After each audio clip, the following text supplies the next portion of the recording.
Hello and welcome to the Genuine Learning blog. My name is Melisa Galasso, and today we're going to talk about a GASB proposal.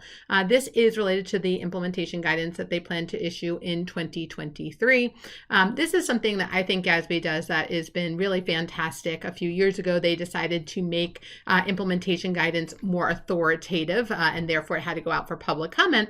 But these Q&As are always awesome. They often reflect a lot of the questions that the GASB is being asked regularly, and they address them in the form of a Q&A.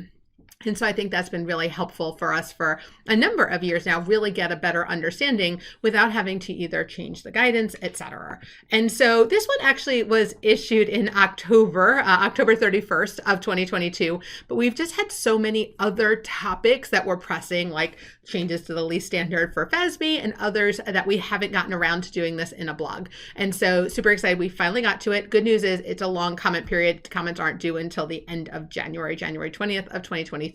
So we still have some time if this is of interest to you to provide feedback to the GASB.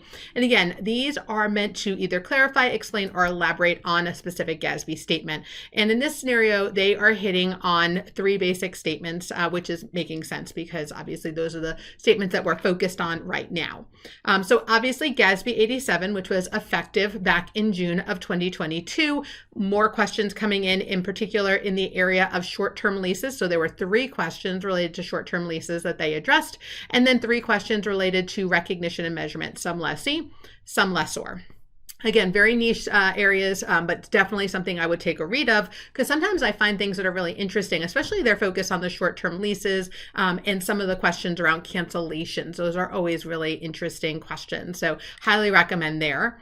And then SBITA, the subscription-based IT arrangements, which will be effective next year, is based predominantly off of GASB 87. So definitely some questions there. We had two, as well as one of our newer standards, GASB 100, or accounting changes, had an additional question in there. So if any of these areas are of interest to you, I highly recommend providing feedback if you like the answer to the question or if you need some more clarification.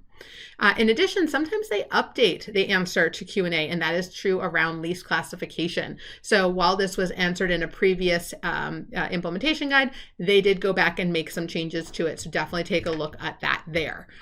So again, this week is short and sweet and to the point. We like those weeks where there's not that much to change, but this one is super helpful because it is addressing one of those hot topics, which is how do I do this, some real world application. So definitely take a look, give the GASB feedback. They would love to hear from you. Again, January 20th, so we have some time after the holidays to do that. So thank you guys so much. We have one more blog coming this year before we take our 2-week time off, and we will come back in 2023 with a more exciting blog as we look forward to some of the things that are coming down the pike. So thank you guys so much. Have a wonderful day, and I look forward to seeing you on a future blog. Bye-bye, guys.